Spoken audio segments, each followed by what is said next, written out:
میں اپنے اگلے سپیکر کو دعوت دیتا ہوں ابو سفیان عاجز بن محمد یاسین، مرکز ابن مسعود الاسلامی جوہر ٹاؤن لاہور سے مائک پر تشریف لائیں اور اپنے خیالات کا اظہار کریں۔ السلام علیکم ورحمۃ اللہ وبرکاتہ۔ الحمدللہ وحدہ والصلاة والسلام علی من لا نبی بعدہ، اما بعد فاعوذ باللہ من الشیطان الرجیم، بسم اللہ الرحمن الرحیم۔ یا ایہا الذین آمنوا اتقوا اللہ حق تقاتہ ولا تموتن الا وانتم مسلمون۔ زینت عرائب مسند عدالت، منبع علم و حکمت اور میری ملت کے غیور نوجوانوں، 14 اگست یا اگست کا مہینہ ایک ایسا مہینہ ہے کہ جب اس دنیا پر مسلمانان ہند کی صدیوں کی محنت رنگ لائی اور ملک پاکستان مارز وجود میں آیا۔ ملک پاکستان اللہ رب العالمین کا ہم پر ایک عظیم احسان اور نعمت ہے کہ اللہ رب العالمین نے ہمیں اغیار سے آزادی عطا فرمائی۔ ہمیں آزادی مل جانے کے بعد ہمارا یہ حق بنتا ہے کہ اس ملک کی ترقی کے لیے، اس ملک کی خوشحالی کے لیے ہمارا ہر فرد، ہمارا ہر نوجوان ملک پاکستان کے کونے کونے میں ملک پاکستان کی ترقی کے لیے محنت کرے۔ ہمارا یہ حق بنتا ہے اس آزادی کے مل جانے کے بعد کہ ملک پاکستان کا قانون جو ہمیں ایک اکائی میں باندھنے پر مجبور کرتا ہے، اس قانون کا تحفظ کرتے ہوئے ہر بندہ، ہر عام بندہ، یا کوئی سیاستدان ہے یا کوئی قانون دان ہے یا کوئی عام بندہ ہے، وہ اس قانون کا احترام کرے، اس قانون کی بات کو مانے۔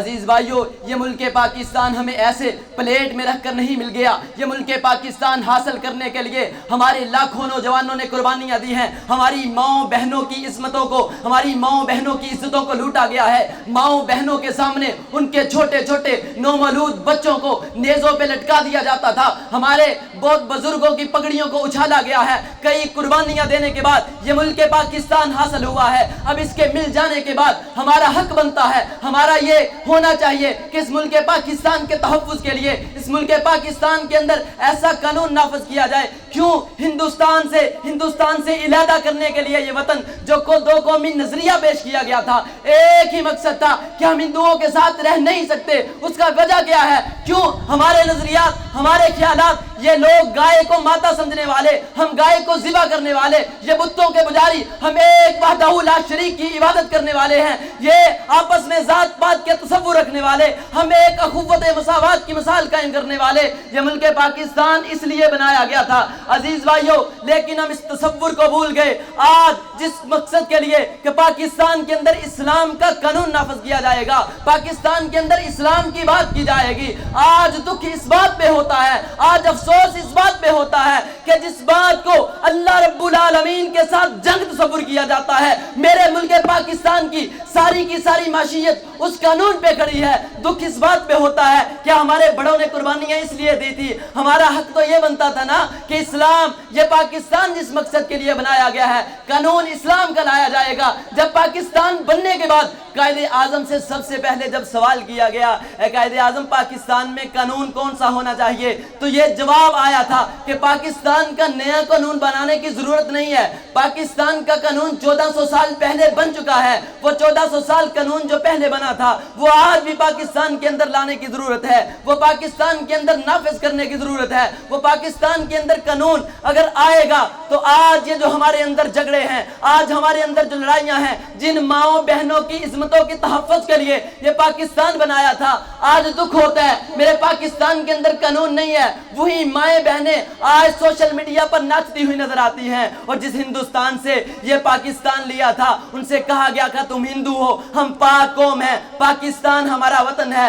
دکھ اس بات کا ہے کہ آج وہی لوگ ہم پر حکمرانی کر رہے ہیں جن سے ہم نے آزادی حاصل کی تھی، آج وہی ہم پر حکمرانی کر رہے ہیں۔ کبھی فیٹف، کبھی UNO، کبھی نیشنلسٹ، کبھی کمیونسٹ، طرح طرح کے ہتھ کنڈوں کے ذریعے سے پاکستان کے اوپر حکمرانی کی جا رہی ہے، پاکستان کو چلایا جا رہا ہے۔ نہیں عزیز بھائیو، یہ ملک پاکستان ایک آزاد ریاست بنا تھا، پاکستان بنا تھا اس لیے کہ ہم آزادی سے عبادت کر سکیں گے، ہمارے اپنے قانون و ضوابط ہوں گے، یہاں پہ اسلام کا قانون چلے گا، لیکن ہم ہر چیز کو بھول گئے۔ نہیں میرے بھائی، آج بھی اس قانون جو پاکستان کے پہلے مسلمانوں نے جس عادلانہ نظام کے تحت قانون بنائے تھے اور پھر صدیوں پوری پوری دنیا پر حکمرانی کی تھی، آج بھی وہی نظام لانے کی ضرورت ہے، آج وہی قانون بنانے کی ضرورت ہے۔ جب وہ قانون آئے گا پھر امیر اور غریب کا، سیاستدان وڈیرے اور چھوٹے کا خیال نہیں کیا جائے گا، بلکہ سب ایک ہی سب میں کھڑے ہو جائیں گے، سب ایک ہی رستے پہ آ جائیں گے، سب صراط مستقیم کے رستے پر چلیں گے۔ عزیز بھائیو، آج بھی وقت ہے میرے ملت کے نوجوانوں، یہ مغرب کی دنیا کو کاپی کرنا چھوڑیے، یہ ان دنیا والوں کو ماننا چھوڑیے، یہ ہمارے برابر کے نہیں ہیں، ہم یہاں سے ان کو چھوڑ کر آئے ہیں۔ آج اٹھیے، اسلام کا قانون چھوڑ دیجئے، اپنی ملت پر قیاس اقوام مغرب سے نہ کر، خاص ہے ترکیب میں قوم رسول ہاشمی۔ اور میں کہتا چلوں، اٹھے شیر جواں، اٹھے شیر جواں، آج بھی وقت ہے تیرے پاس کہ آج بھی ملک پاکستان کا جو قانون بنایا گیا تھا اس کو مان۔ اٹھ شیر مجاہد ہوش میں آ، تعمیر خلافت پیدا کر، کیوں فرقے ہوتا ہے، اب ایک جماعت کو پیدا کر تو بھی ترقی دنیا میں، کر تو بھی ترقی دنیا میں، اسباب تجارت پیدا کر، قارون کی دولت ٹھکرا دے، فاروق کی دولت پیدا کر۔ اسلام کا دم تو بھرتا ہے، کفار سے پھر کیوں ڈرتا ہے؟ اسلام کا دم تو بھرتا ہے، کفار سے پھر کیوں ڈرتا ہے؟ یا تو اسلام کا نام نہ لے یا شوق شہادت پیدا کر۔ اس قانون کو مانتے ہوئے، اسلام اور پاکستان کے قانون کو مانتے ہوئے، آئیے جس تقاضوں پر یہ پاکستان حاصل کیا گیا تھا، جو ہمارے بڑوں کے مقاصد تھے کہ ہم یہ ملک پاکستان کو حاصل کر رہے ہیں تاکہ اسلام کا قانون بنائیں، تو آج وہ قانون نافذ کرنے کی ضرورت ہے۔ اللہ ہم سب کو وہ قانون بنانے کی توفیق عطا فرمائے اور ہمارے ملک پاکستان کو ترقی کی راہوں پر چلائے۔ وما علینا الا البلاغ۔ زندگی شعور سے، الحکمہ انٹرنیشنل۔